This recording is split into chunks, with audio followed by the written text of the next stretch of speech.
I got my Hutch Bear Trap pedals. Hey Dad, be careful with those things. Okay.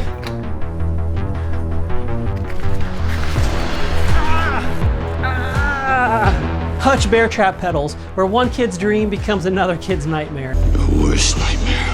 But yeah, no pain, no gain, right? I'm stoked to say that thanks to these, we're one step closer to building my 2022 Hutch Trick Star. It's a pipe dream that I've had since the 80s. It's been 2 years since I pre-ordered this beautiful reproduction frame and fork set. As you can see, I've got most of the parts here. They're all waiting and ready to go. The pedals are really just gonna be icing on the cake, but what's been holding up the build is the Western H freestyle stem. John over at Hutch says that they're in the final stages of production. They should be available for purchase any day now, so please stay tuned because the bike build videos are going to be coming very soon. But today we're going to be unboxing these iconic Bear Trap pedals, so let's clear off the table and sit down and get into the box.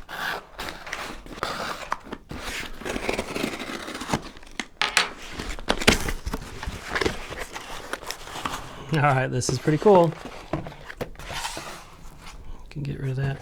Okay, so here we've got the box.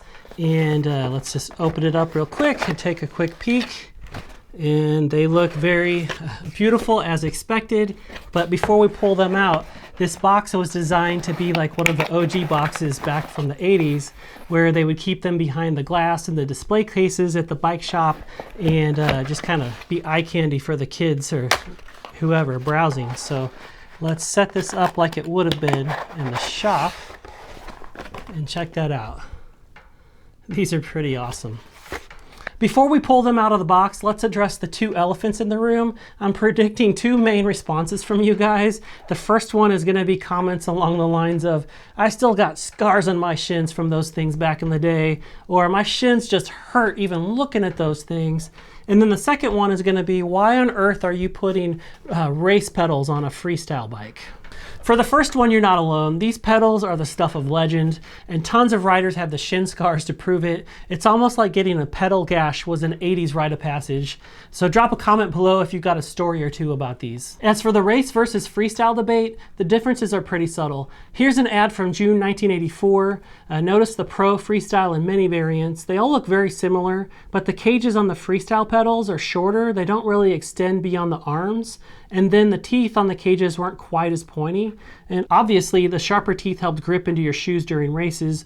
And for freestyle, you really didn't want them so grippy. And of course, either way, shin guards were real lifesavers. To most people, except for the die-hard Hutch enthusiasts, of course, the differences are barely noticeable. And since Hutch doesn't make a freestyle version of these pedals today, I'm just gonna go with these. They'll be fine. I do plan to ride my bike a little bit more casually. If I do start to get a little bit more adventurous, I'll swap these out for some plastic pedals, and I think my shins will be happier for it. So let's pull these out and take a closer look. This is the first time I've actually held a Hutch pedal up close, so I'm really excited about that, especially since I've wanted these along with the Trick Star since I was a little kid. But yeah, looking at these up close, they look awesome. The body here is a cast aluminum body that's been chrome plated. The cages on the outside here are also aluminum. They're polished aluminum, and the teeth here are indeed very sharp. I could see why they might want to put a disclaimer on here that says like, pedal at your own risk, not responsible for your ripped up bloody shins. But yeah, these are awesome. They also have the sealed brown bearing like the OGs did back in the day. And then speaking of the originals had 4 pins on the body here, and these have 8, and that's to differentiate the new ones versus the old, so people don't, scammers don't rip people off on eBay or whatnot.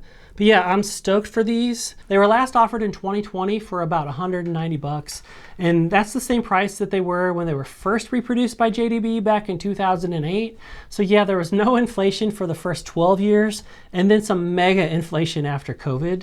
And this 1983 review from BMX Plus said that the biggest disadvantage was their price. $75 back in the day, which is like splashing out 222 bucks today after inflation. And I spent, I hate to say it, 290 bucks plus shipping on these. But yeah, the price is still quite the disadvantage.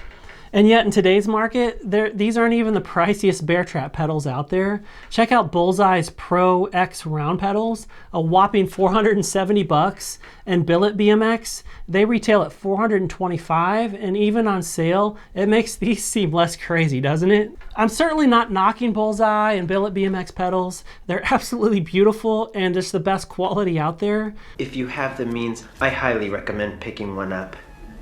Let me know what you think about high-end pedals in the comments. As for the Trick Star build, that Western H stem is now the final piece of the puzzle. They're apparently getting their final touches at the factory and should be available very soon, and then we'll be moving on to the build. So hit me up in the comments. Would you rather watch a longer, more detailed kind of step-by-step video, or something that's more fast-paced, a little bit shorter with some time lapses, but emphasizes more of the bike check at the very end? I'm not sure which approach I want to take, so I'd love to hear your feedback on that. And so yeah, that's it for today, guys. Thanks for watching. Stay tuned. That dream build is just about here. It's about ready to come alive, and I can't wait for it. All right, thanks everybody. Bye-bye.